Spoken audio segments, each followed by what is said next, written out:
Quelque chose à dire. Moi, je veux relayer la pensée forte de mes amis israéliens Mikado, Michel Warshawski, Amira Haas, Gideon Lévy, qui disent le gouvernement intérimaire israélien actuel ne veut pas la paix. Et c'est ça qui est grave, car s'il voulait la paix, il négocierait avec le Hamas facilement.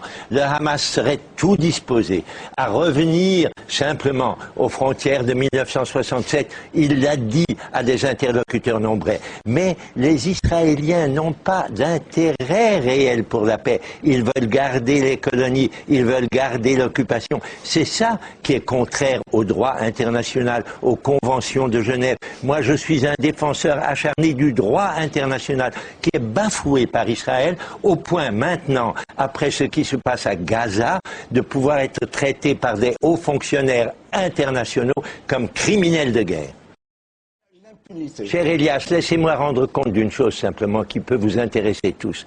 À 3h30 de l'après-midi, j'avais au bout du fil Nasser, qui travaille dans le camp de Jalabia, et qui était entouré d'enfants, beaucoup d'entre eux morts, qui me disait « Je suis dans ma maison, j'ai 35 personnes dans ma cave, je suis allé, pendant la trêve, je suis allé chercher des tomates, j'en ai trouvé 5 à un prix exorbitant, je suis dans une situation épouvantable, faites tout pour qu'on arrête ce massacre. Rien d'autre ne compte actuellement. Il faut arrêter ce massacre. Et ce massacre ne fait que du mal à l'image d'Israël. Israël ne peut pas continuer à vivre avec cette image. Israël doit se rendre compte que son image est détériorée par ce type de situation. Quelles options avaient Israël? L'option est facile. L'option est facile. L'option a été déclarée par Ehud Olmert lui-même. Écoutez-moi, je vous en prie. Ehud Olmert a expliqué que ce qu'il fallait, c'est 2 États. Il l'a dit au moment où il quittait le pouvoir et au moment où il était remplacé par Tzipi Livni. Il y a une solution.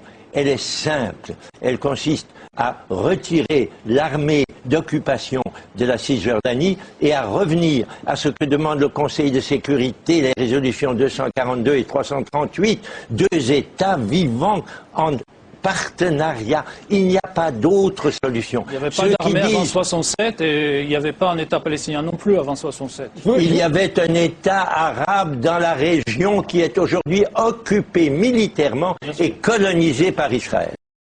Parce que les buts de guerre d'Israël sont clairs en réalité. Les buts de guerre, c'est de conserver et le statu quo, et les colonies, et l'occupation.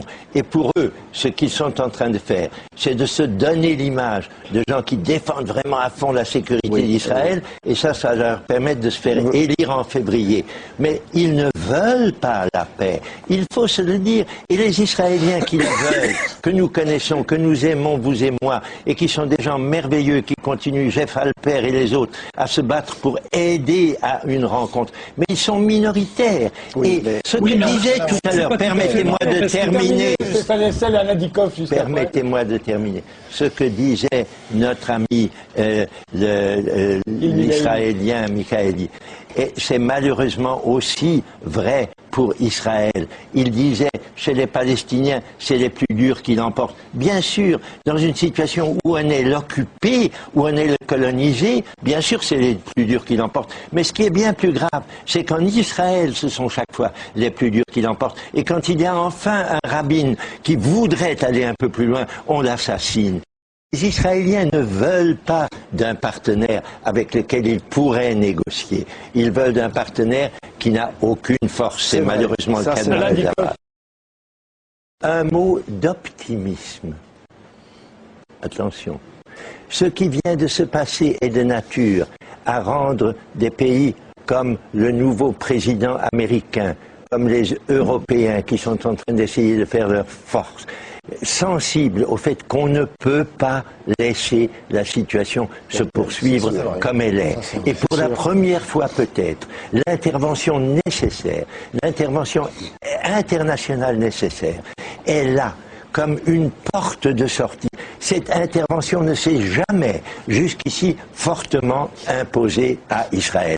les États-Unis ont toujours laissé faire complètement, sans savoir qu'en laissant faire, ils poussaient Israël à sa propre perte, car c'est ça le risque. Moi qui aime Israël, qui voudrais qu'il y ait un Israël fort et un Israël prospère, je suis scandalisé par ce qui se passe, parce que les dirigeants israéliens actuels sont en train de creuser la tombe de leur pays par la façon dont ils opèrent.